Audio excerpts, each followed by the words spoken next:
What's going on, everyone, from LowKick MMA? My name is Dane Podolsky, and I'm joined with Julio Arce. He is set to return to the UFC Octagon on March 30th in Atlantic City when he takes on Herbert Burns. Julio, thank you so much for joining.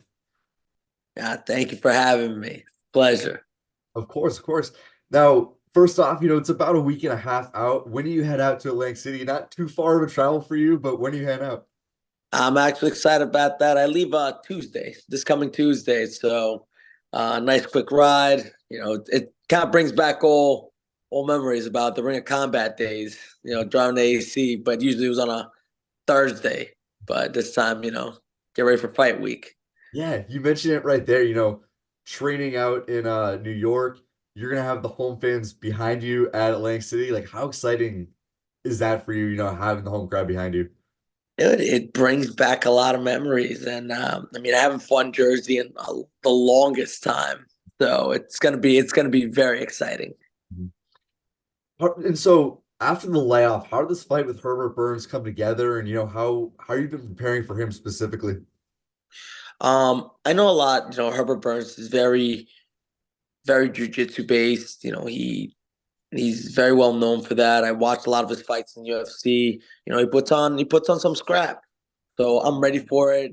How the match came to be, I don't know. I let the management and the matchmakers do that.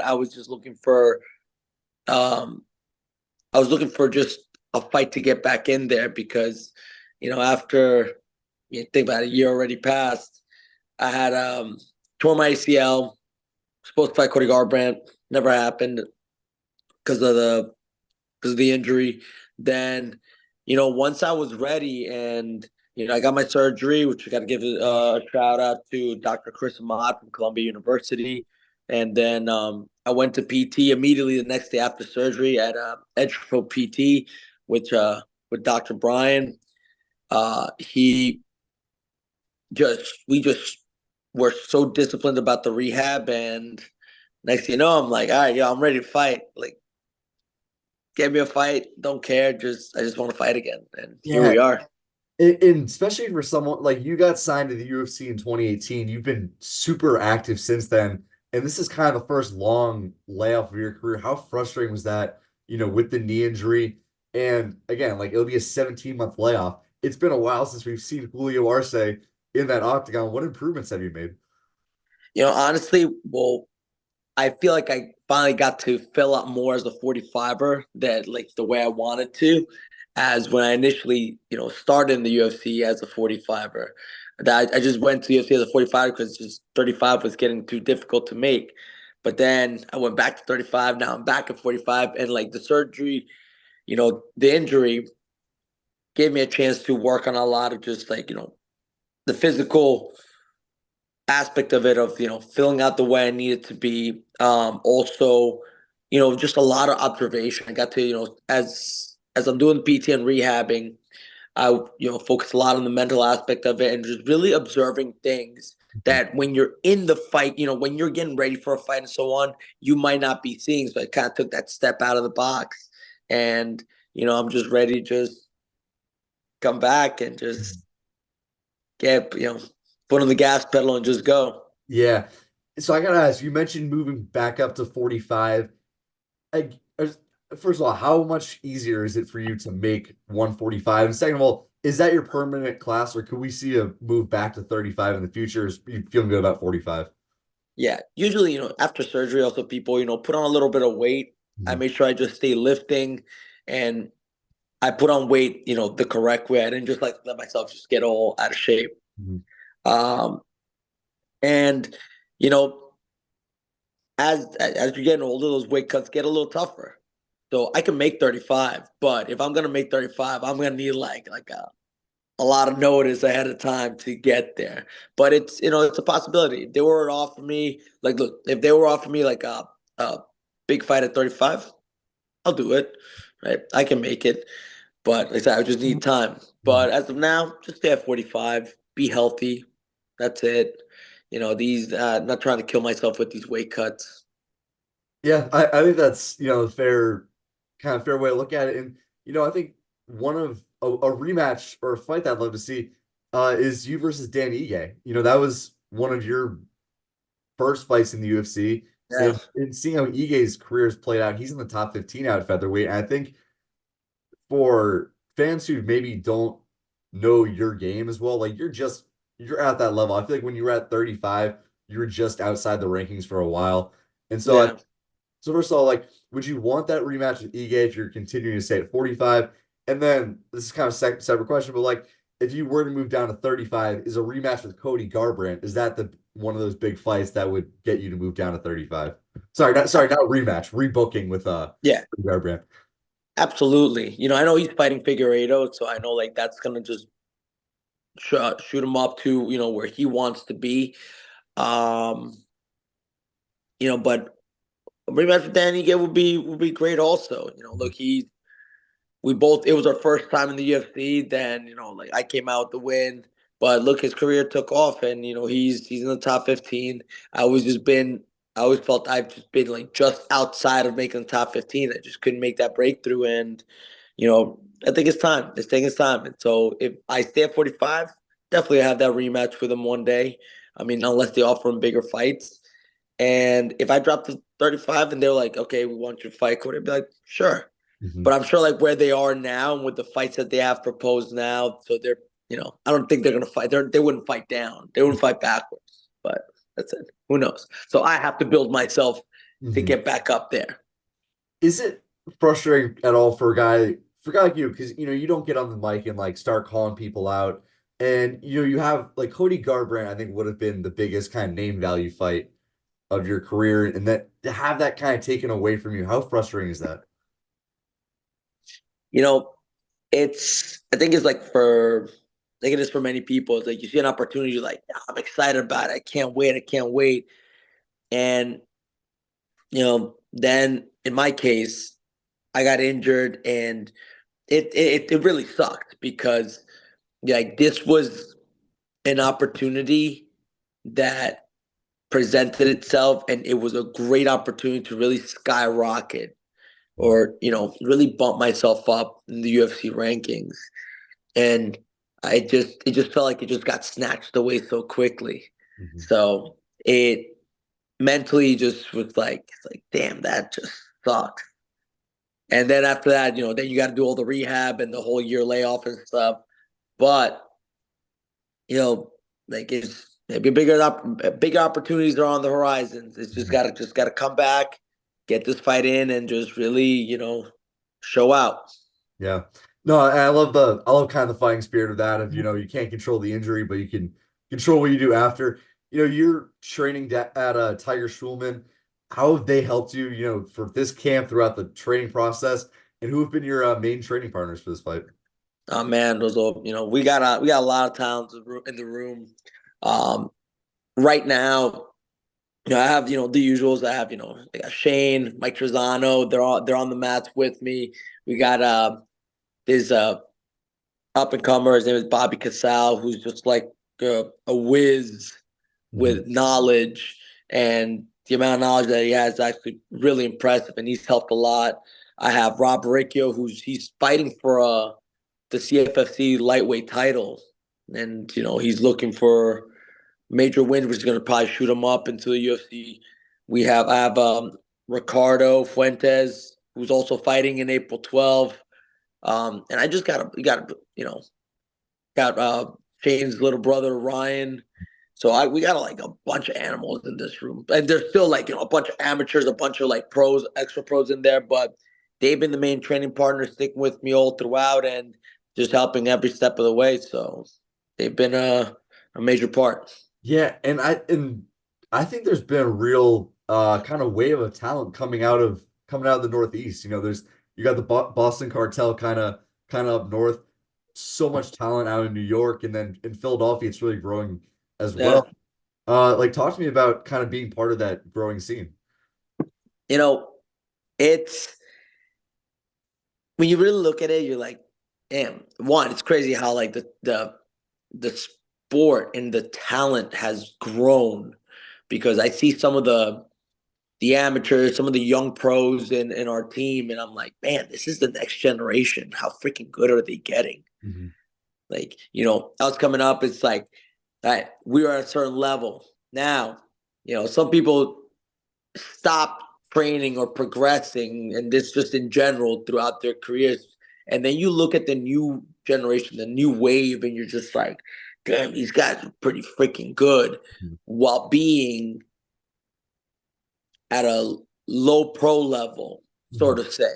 And when they get to like that high, like pro level, they'll be like, damn, these guys are gonna be freaking monsters. Mhm. So it's pretty exciting to be part of that, especially out in the Northeast, because look, when I was fighting Ring Combat, I mean, the town was insane.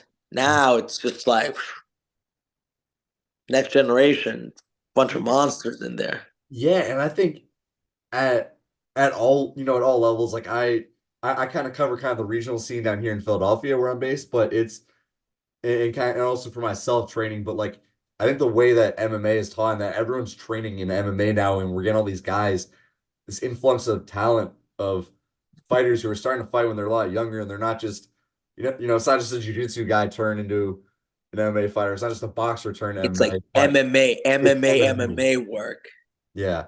I think we're seeing that now too. Like if you look at, even just the UFC champions, it's a new wave of guys, and there's all these up and coming contenders who are so well rounded. Yeah, it's insane. It's honestly it is, Mhm. but it's very cool to see that because I know it sometimes like how there was like that whole thing where like people were like boxing is dead, Mhm. and all of a sudden it gets like this resurgence, Mhm. and in this sport it's like it doesn't stop evolving, which is crazy. And even like I think years from now, it's gonna be just like a whole new level of it. And it makes it exciting because in this point, it's like there's so many factors to it, like whether it's look jujitsu wise, wrestling wise, striking wise. It's like there's the evolution just doesn't stop Mhm. because in either discipline that whatever people are practicing, like it just keeps getting better. So it's pretty cool to see that. Yeah, no, I definitely agree. And I think as the sport evolves, I mean, I think people forget too that the sport's only been officially around since like the mid 90s. And we see it now. It's just continuing to get better and better. Switching gears a little bit, obviously we talked about you representing New York, but you're also very proudly representing Colombia in your fights. Are you hoping to get a fight in Colombia at some point for the UFC? And I think it can be done if they choose to headline a card with Chito Vera. Yeah, look, if they go to Colombia or in South America where you know it can spotlight them more, I would totally be up for that because I spoken to a few people about this, and you don't see a lot of Colombian fighters in the UFC. You see like a minor handful. Mhm. So I'm actually proud to represent them because look, there's a lot of talent there. Like look up my teammate Ricardo Fuentes. He's Colombian, and he's working his way up too. And I think if the door opens where he can get a shot to go into the UFC, great. But like there's a pool of fighters in Colombia that have so much talent there, but sometimes there's places that don't get looked at enough. So if I'm able to kind of bring a spotlight to them, great. Because honestly, there's talent everywhere. But if get more, which you see a lot of, you see Peruvian fighters, more, Mexican fighters are always there, like some Ecuadorian fighters, some Argentinian fighters, all like there's more. I mean, like I feel like there's just a pool of untapped talent over there. So if I can bring some spotlight to them and opens the door for them, man, Mhm. go for it by all means. I'd be honored to be one of those people. Yeah, I do want to make one correction. I did mention Chito. He's Ecuadorian. You're obviously Yeah, Colombian.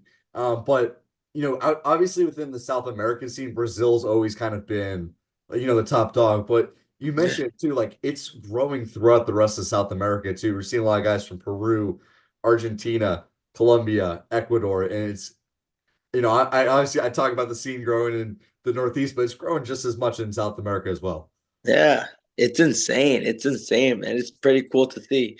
Um, so I mean, look, if I can open it, like if I can be let's say, like one of the people that opens the door for more Colombian fighters to come through, great.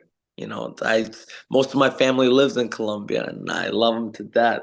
So if it gives them a spotlight and it's something that, besides the people playing soccer, can be even more proud of, great.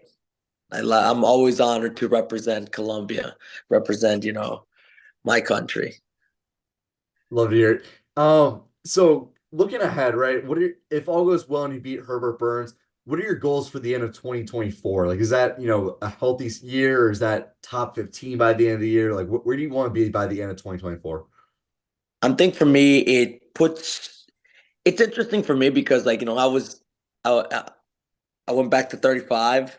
So, the rankings are always all weird. So you don't know what to expect. Mhm. But look, after I get to pass this fight, get my hand raised in victory.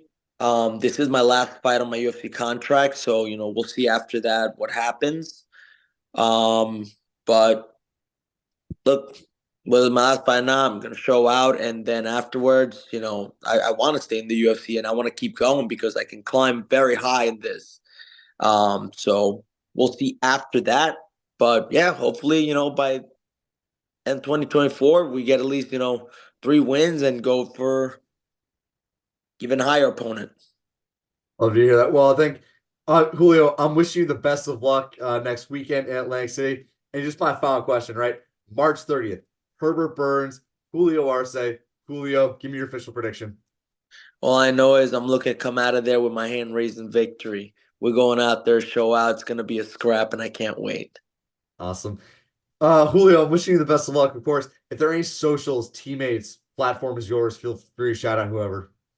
Always, shout out to just my team, Tiger Showman's, been going on to 24 years, being with them from start from just an average kid to now Hmm. a mixed martial arts fighter like in the UFC, to Edge Pro PT, who've been helping me through my rehabs, through everything, dealing with all my injuries. Dr. Brian, also TNT for doing my strength and conditioning, Coach Nick, um, my family, all the people that just support me, all the people that follow my journey, from my family to my students to all my fellow teammates. I give them a shout out, to all my people in Colombia, right?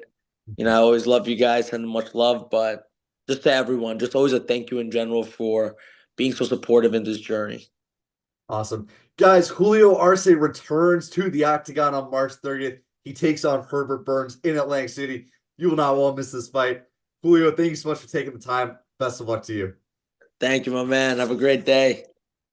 Make sure to subscribe to the LowKick MMA YouTube channel for all the latest news, event previews, and interviews with some of the biggest stars in MMA.